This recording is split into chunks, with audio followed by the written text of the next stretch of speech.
Good morning and welcome to Unlocking Freedom in Nature and Art. So happy to have you here today. And of course, I want to say hi to Lori, one of my favorite partners here. Well, she is my only partner. So, and happy late birthday. So, yeah, I forgot to announce it last Tuesday, but happy birthday, Lori. And then I want to reach out to Alessia, one of our coaches, mentors, and say happy birthday, Alessia. So, Wonderful. Greetings, everyone. I always like to say greetings because if you're watching this from any part of the world, it's just different times of the day. And also, if you're watching the recording, and we want to welcome also Marielle Speetjens. Hopefully, I said that right. She is originally from Netherlands, but is living now in Portugal, and she has amazing insights to share. And part of that is her story, which we love. I know I can't wait for you to meet her, and I can't wait to hear her story. So, and I please ask questions if whether you're watching it now or if you watch it later, because of course we'll go back and comment on those. And make sure you check out our website too, unlockingfreedominnature.com, if you want more information. So, anyway, welcome, Marielle. We are so excited to have you, and it's such an honor. Thank you, Tammy. I'm very happy to be here. It's really great to be invited to this podcast. And thank you, Laurie, as well. So, You are and Mary welcome. L, we're going to start with asking you, where are you from, coming from at the moment? And then we're going to have you tell us your story, where you grew up and some of the just basic stuff. So I'm from the Netherlands. I grew up in the very south of the Netherlands. And I kind of knew when I was a little girl that I was born in the wrong country. That was one of the few things I knew at a very young age. It was too cold, too gray, and too wet. But apart from that, I had a wonderful youth. I come from a small, happy family. I have one sister, great parents. And yeah, but I knew that. And that was also the reason why I chose to study international relations, because I thought that would bring me, international somewhere, which it kind of did. I worked at a human rights organization first and at an international management school after, which, you know, allowed me to travel a lot and meet a lot of different people. So, what Another kind of thing got I you into the travel? So, did you do that kind of stuff when you were younger? Growing up, did you travel? Did you live in the city on a farm? No, no, no. We lived in a house in a small town, Catholic environment. No, not a lot of traveling. We went on to France on holiday or to Spain on holiday, driving with the car for hours. Um, so no, not a lot of traveling, but I always had the urge to travel and meet people, different people from different countries. Hey, I totally get it because I know I like to travel and experiment different things. Even just in our area, my goal this year was to see how many alpine lakes I could get to, and it's a hard hike, but I like to go and see new things, meet new people, and I know Lori does as well. Hmm. Yeah, that's great. So another thing I knew when I was very young growing up, and that was that I wanted a big family. And that yeah, I have three kids now and a little angel, so I succeeded in that as well. And then Wonderful. a third thing Awesome. that came a little bit later when I was more like a teenager, I think probably before I went to college, I knew I wanted to make a difference. I wanted to do something in life that makes a difference. That's valuable. I think that's where I talk to a lot of teenagers, graduates and stuff. And a lot of times they're basing what they want, their career choices on money and not how they could make a difference in the world. And I think that's where we need to be asking those questions to those teenagers. It's like, how could you make a difference? What would you like to do that would make a difference in the world or help somebody? And because, and it's, I always tell my grandsons, like, go volunteer or work at that location where you think you might want to work or help and see if it's you, because we, like you Yeah. said, we all had shared different things that, like, you knew that you wanted to travel. And some people just hate to travel, and others of us love it. Marielle, Yeah. and do you think like working for that humanitarian organization, were you feeling did you feel fulfilled, or you said like, okay, this is getting me to travel, this is helping me make a difference in some people's life, but you were still feeling a void? No, this was actually not making me travel a lot, but it was amazing because I was working with indigenous people. And so that was from Tibet to indigenous Indians to, it was all kinds of tribes and people that have no recognized country, but, have their own language and consider themselves, you know, they were looking for the right to self-determination.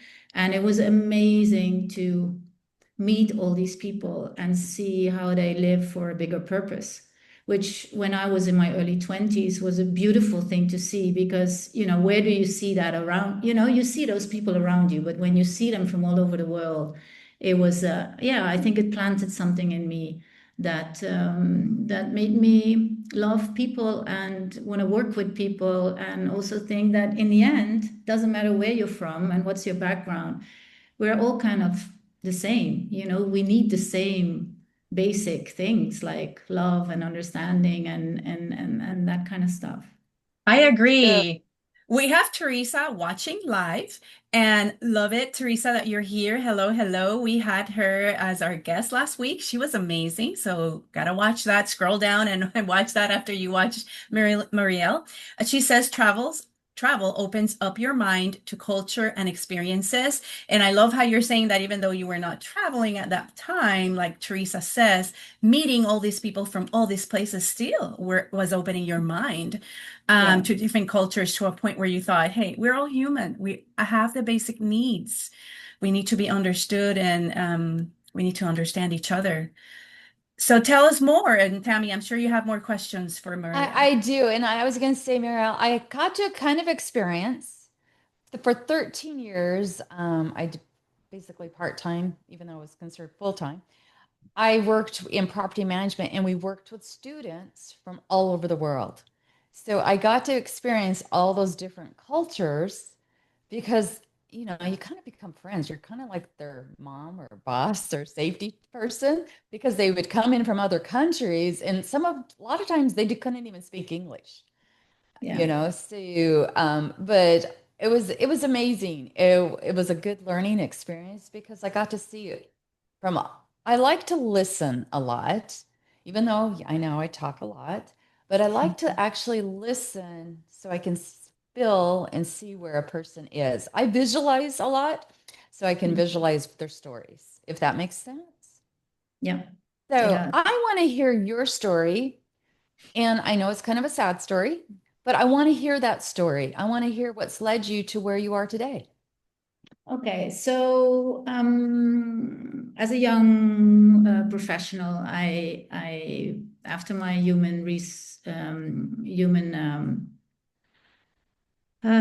my experience I just told you about, I worked for an international management school that made me travel around the world. We set up MBA programs all around the world, Oh, which was cool. amazing. And after that, I became a consultant. And consultant, is usually advising on projects and situations and stuff. And what I realized there was that I don't want to work with projects. I want to work with people. So I started specializing in coaching, and I started my own coaching business called Mindbreeze. That was when I still lived in Amsterdam, and that was the time when I met my husband. My husband is from Finland, and my husband is a little bit older, and I was like 34, and we wanted kids, and I got pregnant, and we got twins, which was amazing. If you want to have a big family and you're 34 and you don't have children yet, then twins is, of course, it's a big, big gift. And that was awesome, boy and a girl. So couldn't be better. And just before my little girl wasn't growing as well as my son was. And, the doctors kept saying, because we were visiting the doctors all the time and, for checkups and, whatever. And the doctors were saying, you cannot compare, it's a boy and a girl, and, all kids are different and da da da da. But, maybe deep down, you feel that something's wrong. And when we went to the hospital, I went with her for 24 or 48 hours. I don't even remember, to do tests to see what was going on. I took her home with a virus. And that virus made her really, really sick in a really short time. And we were at home, and I looked at her and I knew this is really, really bad. So we rushed it was a weekend, which is bad because you can only go to certain hospitals. Not all the hospitals have, weekend service. So we went to hospital and nobody knew what was going on. And they lost her. They had to resuscitate her. They resuscitated her, but with a grown-up machine. There were lots of things went wrong, and nobody knew what was actually going on. So it turned out she had a heart defect that was never diagnosed, and that was also treated. When she was in the emergency, that didn't go well. And eventually we lost her just before she turned 1 year old. It's funny because it's not funny, but I have emails of me writing this story to my friends afterwards. And I can't believe that I wrote those emails. It was like, I hired somebody to do it. It was so businesslike, right? And I think that's, you're kind of in a shock. But anyway, I wanted to leave as soon as possible. I really didn't want to be where I was anymore. And we grabbed our son, and my husband was setting up business in Dubai at the time. And he bought an American fisher's boat because he didn't want to live in the hotels. He was tired of living he was flying back and forth. So we decided to go to that boat. The boat was called the Free Spirit. Couldn't be nicer. And that became our sanctuary. And that was where we lived for 2 years until I got pregnant with my daughter. And then we decided what to do. And we decided to get a bigger boat and stay on the boat. And those days were, after that happened, I left my company, I left my career, I left everything because I wasn't able to do what I did. I wasn't capable of coaching people anymore. I couldn't even think about that. So I dedicated myself and my life totally to my children and my family. So now, did you guys just keep your boat docked in like a marina? Yes. Did you ever take it out on? Took it out for small trips. Yeah, we took it out, but there wasn't like far away places to go. But yeah, it was we were kind of in the middle of Dubai, but then completely on our own little island almost, because the boat had a license to live on, which was a special thing. Nobody had that in Dubai, so it was yeah, it was pretty special. That's cool. I love your story, and like you say, it's sad. I love the process though, that you knew you had your motherly instincts, where you knew there was something off and they were disregarding you. But it is what it is. It's sad to say those are very cruel words, I think, but the fact that it is just the divine will, what happened. And I just love the fact that the way you were grieving was probably through those emails. Do you feel like maybe they were very businesslike, but it was your way to express yourself in written, to send, you said to your boss, or Sorry? where you were sending those emails to your boss? No. I Oh, was just sending to my friends, right? oh, your Because we friends. left the country, and I just wanted to explain what happened. What you said Teresa's here. I watched Teresa last week, Oh, great. and Teresa said something. First of all, she used the Maya Angelou's quote, which I love. there's no greater agony than bearing an untold story inside you. I love that. I love that. And I Mhm. feel that's why I'm coming out now, because I feel I can help people with my story. And this is not just, losing a child. It's the story is more than that, right? Oh But yeah. Teresa asked the question last week, and she said, this is a question everybody should ask themselves. And the question is, who stole your voice? I don't know if you remember. Of I course. do because And that I came up a and I few was and I times. was like, who stole my voice? Because I'm now in a time where I want my voice to come out, and my voice wasn't stolen by somebody. It was stolen by this experience with this, With grief. what happened. That stole my voice, because if you lose a child, as a mother, you can say whatever you want, but you feel guilty. You feel guilty to not. In my it was a baby, so I felt like I should have protected her, right? And I Yeah, could, you were doing everything you could. of course, but you can't get rid of the feeling afterwards. That stays with you for a long time.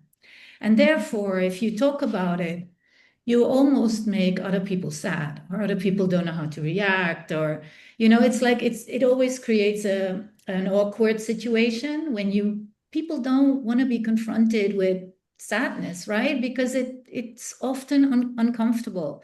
So you kind of keep it to yourself. I went very private. I went also of socials for a long time, because I just didn't want to, didn't want to really talk about it unless, people that know me and that know my story. The So, human nature, Marielle, I think it's they want to be so empathetic and so sympathetic too, that we feel that we need to respond or reply to yeah. something when sometimes all a person with so much pain and hurt and grief and feeling what you feel, who is anyone to tell you not to feel a certain way, right? When you feel it, like you said, it was the way you felt as a mother. Yeah. And whether that is true or not true, whatever it is, this is a reminder for the audience, and I'm learning and being reminded of this a lot lately, in constant messages and constant things that I'm reading about active listening and about validation as part of active listening. And it doesn't mean to agree. It doesn't mean to believe in that whatever the person is saying, except for I hear you, I see you, and I am Mm. I gather the fact that you're going through so much pain because you feel guilty. Mm. That doesn't have to has anything with my belief system, with me agreeing with you. It's just validation. And as Mm. humans in the world and in the US, I think, and parents with teenagers, like Tammy was saying earlier, because it's such important for us teenagers in our lives too, it is so important to just hold that space for the person expressing something so deep and intimate and sacred even. Yeah. And I want to commend you for that. And then you decided to share a little bit more. Did you think did that motivate you? That pain is what compelled you to write these emails and express yourself in writing, which I love. I call it journaling. But you were sending emails. And what it did it make a difference? Well, yeah, it did in the beginning, but then I just had to work on myself, right, to get over this and because I got pregnant with my daughter. So I had my eldest son. I have a beautiful daughter, and then they're all 2 years apart, and I have a younger son now. Um, and I just had to work on myself to get back but I was a full-time mother. And then when my son turned 4 or 5, we had to think about schooling, right? And we had such a free lifestyle by then.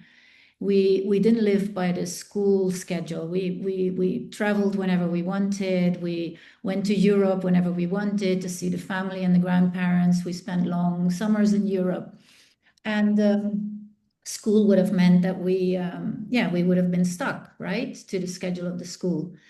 So we decided to homeschool the children. Now I know that in the US that's a kind of normal thing to do, Yeah, common I thing to do. homeschooled my daughters. So I Yeah. helped in the So, schools for three but years, in but then I Europe, homeschooled.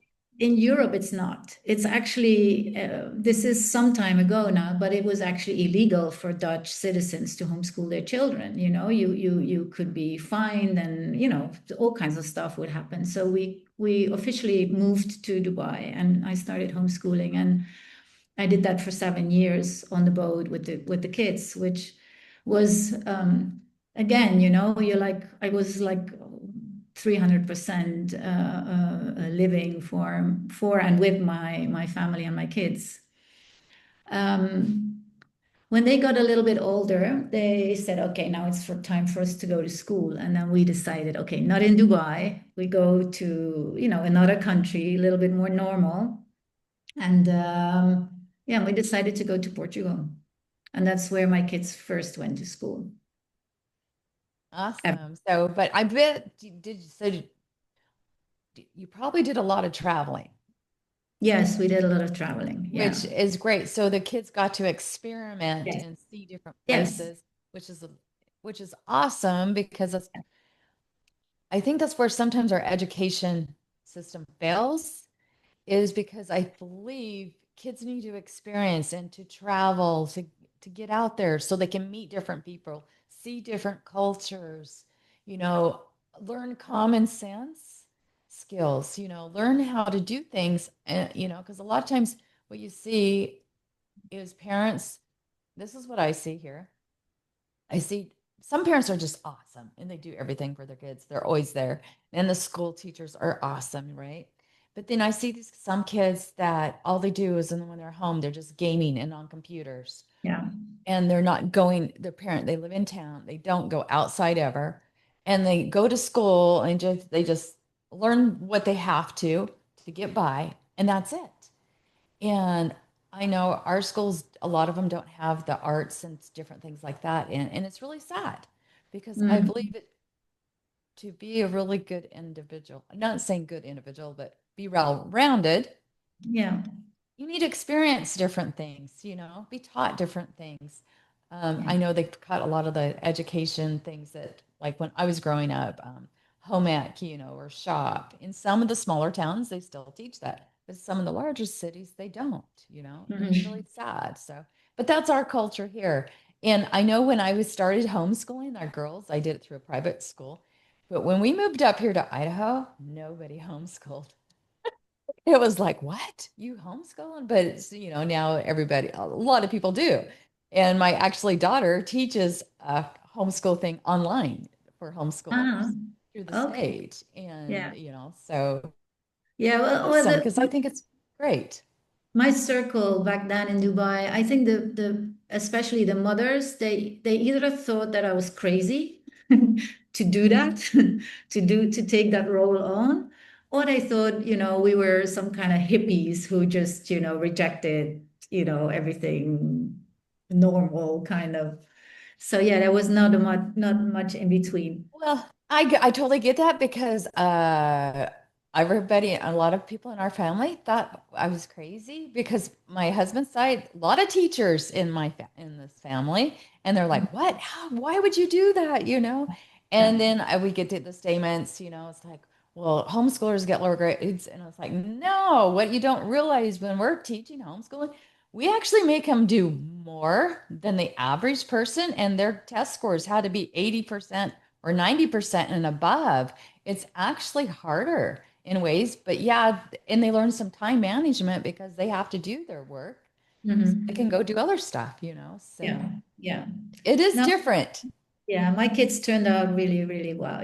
One is now in college in the US. My daughter is studying in Holland. My youngest is just started the last 2 years of IB. They go to an amazing school here in an American international school, which is a really nice school. So, and they have a big advantage of having been having in Dubai, it's a melting pot as well, right? There's so many different nationalities.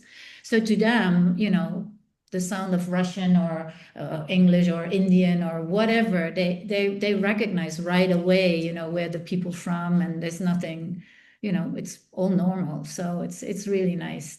We were able to give them that. Yeah. And then what happened? They That you happened. So that Mhm. happened. That was another, identity shift. I think if you dedicated, everything to your family and your children, and then your children go to school, and you suddenly live in a house and not on a boat anymore, and and it was one, it was really nice. Portugal is a nice place. We were lucky to make a lot of good friends really early on. But what am I supposed to do, right? The first years I was just, checking my kids and see if they were okay and if they were, socializing and finding their way in this different environment. But that went all very smoothly. And then I did some volunteer work with the kids' sports clubs and stuff. But and COVID came and menopause came, and it was only until my son left the nest a few years ago that I really started panicking, that I really thought, oh my God, because even having three teenagers at home gives you a reason to be present all the time, right? There's so much going on. Even though they're like, hi, mom, bye, mom, but there's a lot going on in their life. So yeah, then I really I dig deep and I thought to myself, what am I going to do now? Well, how am I my my sense of value and purpose, how am I gonna find that? And of course I had my coaching, which I still love and love and love, but what set me off a little bit was that, and I'm sure you can relate to that, is that so many people are now becoming a coach, right? Um, I'd been off socials because I also thought that people were only posting the beautiful, nice things, and I think nobody's life is only beautiful and nice. So I thought, no, I don't want to be on socials. But when I started, Uh, that's when I true. And I was gonna say, I was thinking about this yesterday because you was like, how did I lose my voice, right?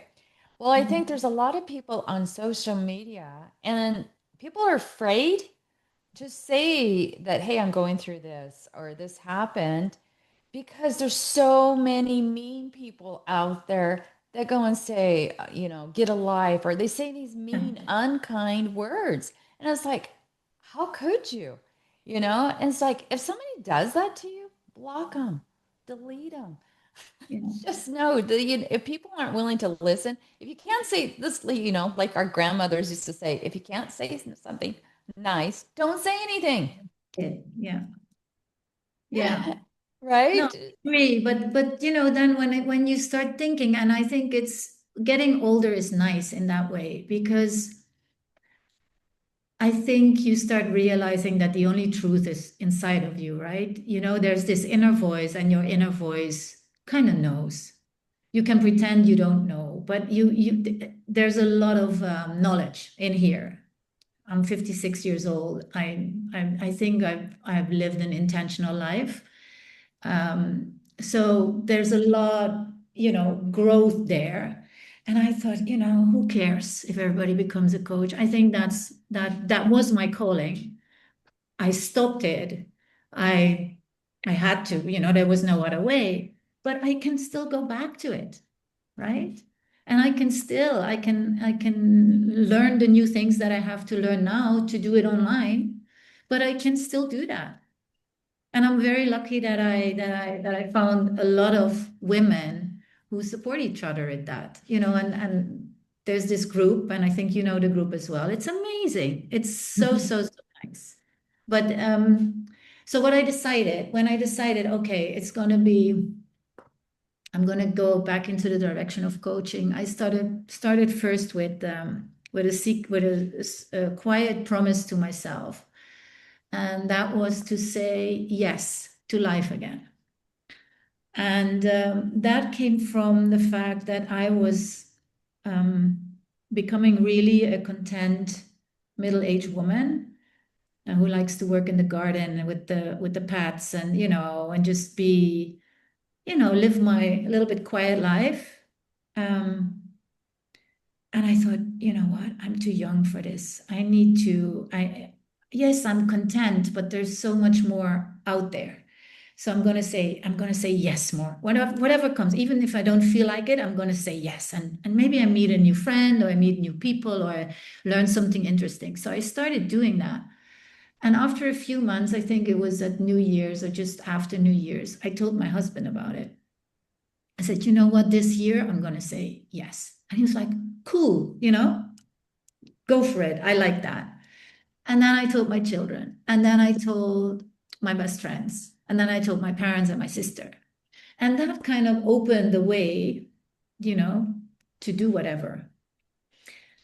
Then I met a guy that I had been in touch with a few years ago, and he has a coaching business, and he convinced me to get into his coaching program, which I'm super happy I did, because that is that extra step that you need the support to follow your decision, to follow up on your decision. And then you have a small community who support each other. So I did that. And yeah, that's what I'm now waking up every morning to, like full of energy. I made a few lifestyle changes. One of them is lifting in the gym. I do a lot of sports, but I needed to work on muscles and just to become stronger, because a stronger body is also a stronger mind. So yeah, I've been doing some adjustments there, but most of all, my energy goes through the roof. I'm super positive. I see possibilities everywhere. I feel my creativity coming back. And if I can do it, then anybody can do this, right? I love that. I love that, Marielle, because I'm looking right now at some little quotes that I remember in my head. Like, behind every successful woman is a tribe of other successful women who have their back. And Mm, also, when women support each other, incredible things happen. And a third one is, if you want to go fast, go alone. But if you want to go far, go with someone else. And it's yeah, that power of camaraderie, community, supporting each other. Even if it's not joint ventures or whatever, that support we create and in cheering each other on and forward is extremely mighty and powerful, versus, that envy or enmity or jealousy that happens when we don't want to support each other. And with the fear of there's too many of fill in the blank, real estate agents, teachers, doctors. I mean, it doesn't matter how many are there, because you are you. You're going to attract a certain amount of people, a certain people that relate to your story, to your personality. We've heard lately with our mentors when they have said there's no lack of information. We are living in the age of information, but what we're going to do is attract people with our personality. yeah, And some people that will not resonate with us, and that's okay. They need to go somewhere else. But other people are just going to relate so much to our story, to our personality, and what we give and how we deliver it, that there's no one that needs to stop you, or there's no fear that should be around. There's a lot of this type of coaches. There's no, because you have your unique value and your unique message and your unique mess that you've turned into that message and yeah. and passion project, and that you will find enough people out there. And I love that you were able to have, after that identity crisis, and I'm not a mom anymore. Believe me, I've gone through that. Knowing what to do to continue contributing to the community. I love that you had that paradigm shift, because you had already gotten your feet wet with coaching, and then you let it go for a little bit, but then you decided to go back, and that's Yeah, great. yeah, I know. yeah. And I was thinking of the other quote, Lori, inhale positivity and exhale possibility. Yes, it's a beautiful one. It was in the video. I saw it. Yeah, Yes, it's one of our quotes that we put out there. So, A little yeah, tagline, brand tagline. We love it. yeah. Okay, so what difference does it make, Marielle, for you to have this community behind your back, that mentor? And what can you tell our audience that are thinking about enrolling in whatever mentorship program, whether that's Tammy's and ours, whether that's yours, or whatever it is? What can you tell the audience about, listen, you need this. You need this. Well, um, It is, I think it's very, very, very difficult. I think this has been said before as well. You often forget what somebody says, but you don't forget how somebody makes you feel. And I think that is so important, especially if you're looking for an accountability partner or a coach. Um, if somebody is capable of lightening that spark in you again that you might have lost for whatever reason, that's the person who can help you, I think. Somebody can be a professor and a doctor, and I don't know what.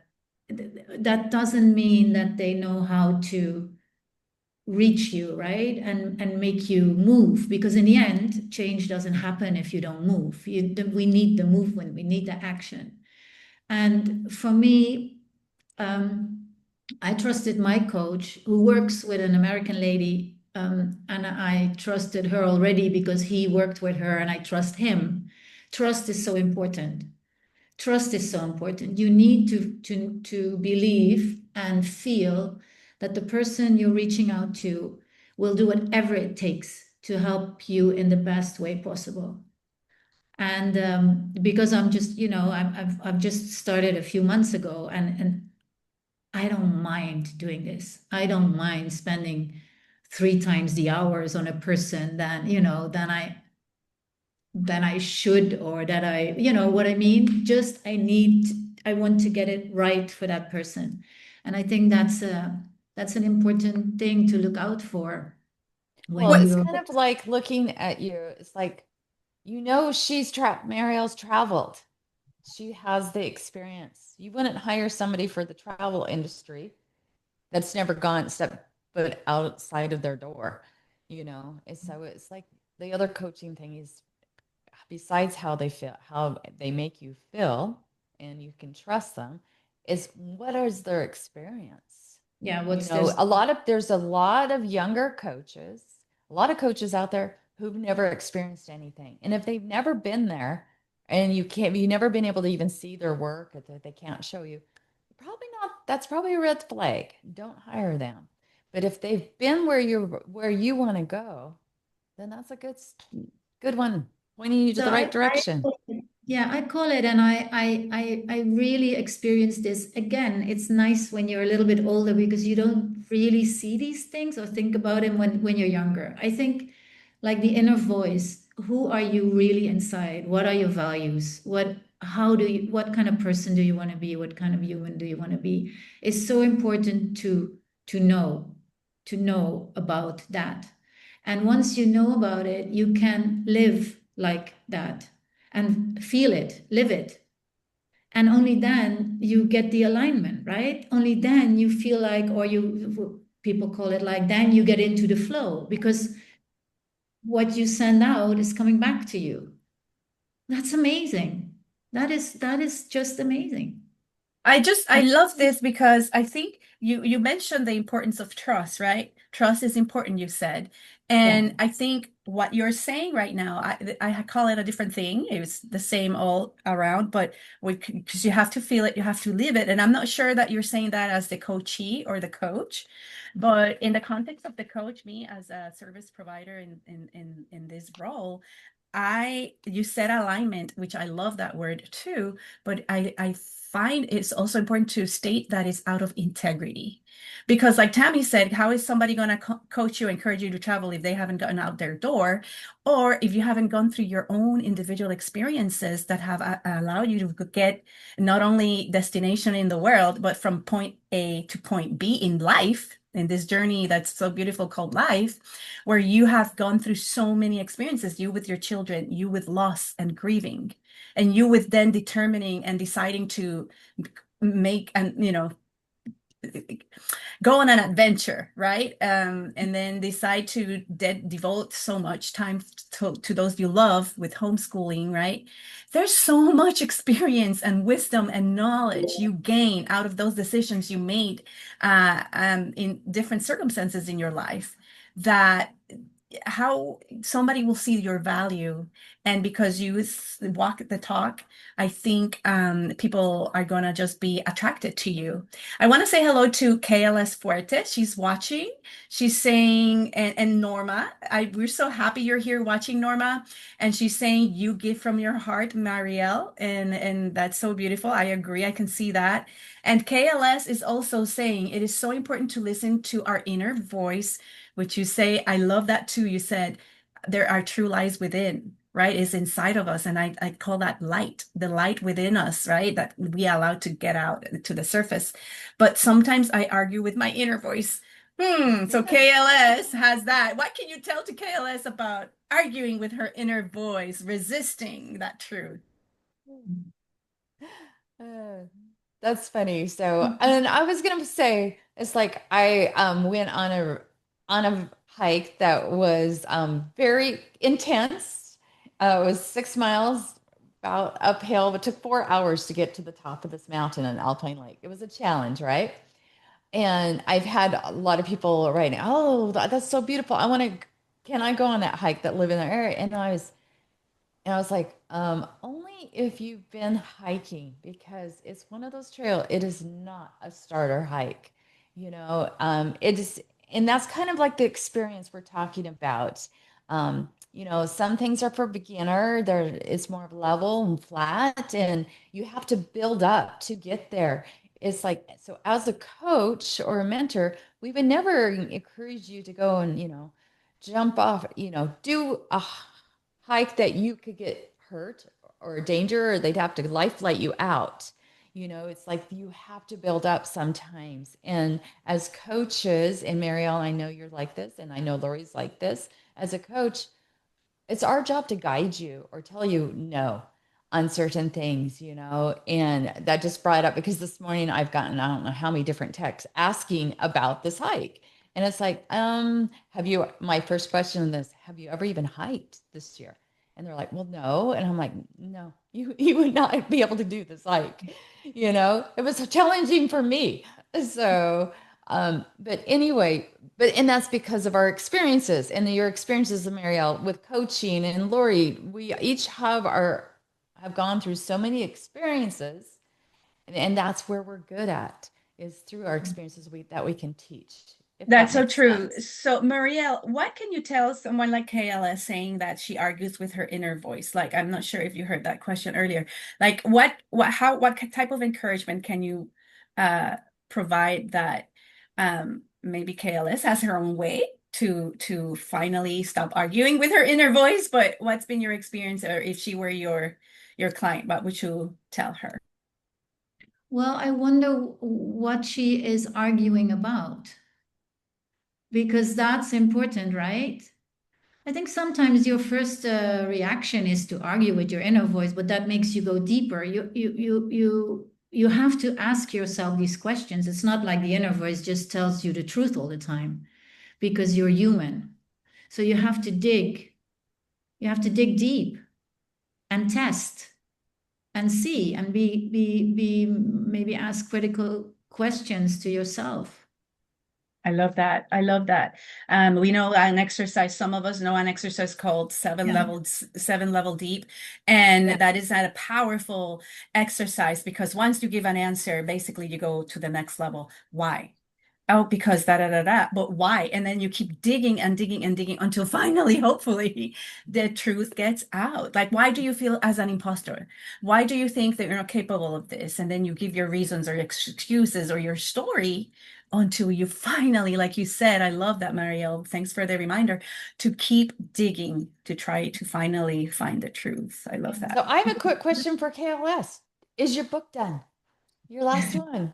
Or did I miss something? So I wanted to know if it's done and on the shelf. Yeah, and the KLS is saying the things I need to do, maybe this is answering your question, Mariel, like what is it that you're arguing with it? The things I need to do, but delay them because it can be about having difficult conversations. About having difficult conversations with yourself, KLS, but having the difficult conversations with, oh, she's saying book three is done, Tammy, but not published yet. So Yay! yay. Congratulations, KLS. But yeah, so sometimes we have this inner battle and we know and we've gotten some answers, but we keep refuting them or doubting them and saying, nah, I didn't hear that right. And that's when the imposter syndrome, kicks in. We doubt ourselves and then we sell ourselves short, and we don't live up to the vibration, right, of the light of the truth. And that's what we need to, it's an ongoing process that we need to continue feeding our mind, feeding our soul, writing in that journal so a lot of the truth can come out too. So, Marielle, where is your favorite? What is one of your favorite things to do for anxiety and stuff? I see the beautiful nature behind you. How does the nature and arts Well, I'm a bring sporty people? girl, so I do a lot of sports outside. Yoga. I walk a lot in the fields here. I have the beautiful mountains of Sintra behind me. Uh, um, yeah, and I used to be involved in triathlons, and so I would be on my bike a lot. And I love here. The coast is beautiful. They call it the little California here. The coast is like amazing, and biking in the morning. Did you Uh, just do the Iron Man over there? yeah, no, but that was 8 years ago. But I did, yeah, Oh, okay. the first ever Ironman here. I did it. Yeah, this was in when we just moved to Portugal, and I was like, what now? So I went to a Tony Robbins event in London because I always wanted that. Always. But then when we were back in Europe, he was actually in London. I went there, and there I decided to do the half Ironman. Well, Yeah, if anybody knows, that's intense. it's intense. So, if you wanted to describe it a little bit, but I mean, bravo to you. I mean, that's an Well, intense. no, it's actually it's an amazing experience. And I used to be a swimmer, so swimming is easy for me. For a lot of people, the swimming, especially in the ocean, is hard, right? Because maybe you're even scared of swimming in the ocean. And the water here is super cold, so you need to wear a suit. So swimming was fine. Bike, I'm a Dutch girl, so I can bike, right? I'm So, not how a many? So, biker. it's swimming, biking, and running, right? Yeah, so in kilometers, so it's 70.3 miles in total. That's the half Ironman. So it's 1.9 kilometers swim. It's 90 kilometers bike and half a marathon run, 21 kilometers run. So, it yeah, it took me 6 hours and a little bit. But it is fun. It's a big goal because it was big. It scared me. So I practiced consistently and hard because, I also didn't want to hurt myself. So Yeah. I prepared well, but the triathlon community is amazing. It's amazing. I did a little bit of that already in Dubai, the shorter versions, and the triathlon community there also is amazing, and in Portugal as well. So you meet a lot of people. It's a really nice way to integrate into a new environment. Well, I have a friend that actually coaches for the Iron Man. Yeah. So, it's pretty intense. I Yeah. know what you guys have to go through. I was like, no, that's not me. Yeah, you were somebody said you're superwoman, Marielle. So I agree, superwoman for Thank doing you. that.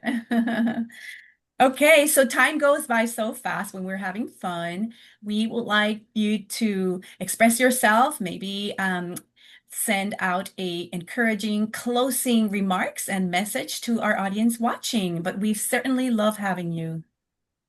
And so, Marielle, do you have any last words you'd like to say to the audience? Any comments? If you wanna reach out to me, I'm on Facebook. I think it's in all the materials that you send out, and I'm working on a website which is work in progress, but it's available, and it's Marielle. It's a mindbreeze.ae. AE stands for Arab Emirates because that's where my business will be settled. So it's mindbreeze.ae, and you will find a little bit more information about me and my programs.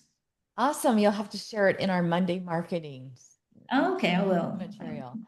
So, and that's awesome. So, we want to just thank every single person that's been here, that's asked questions. If you have more, please ask. Lori, did you have anything else?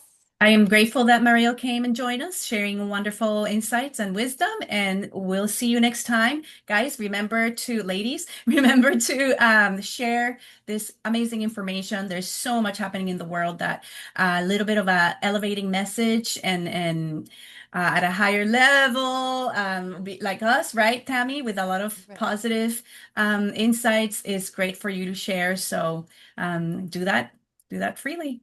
And we thank every single person that's been watching. If you would like to be a guest or know somebody that would be a great guest, um, message us and we'll send an application. Thanks, Lori, for inviting Marielle on. And be sure to check out our website because we're promoting our adventure retreats that are next April and May to St. Lucia and Barbados.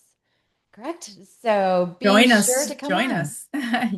Yes, because we even have payment plans for those who need that. So thanks again for being here and hope you have an awesome week. Bye. Bye-bye.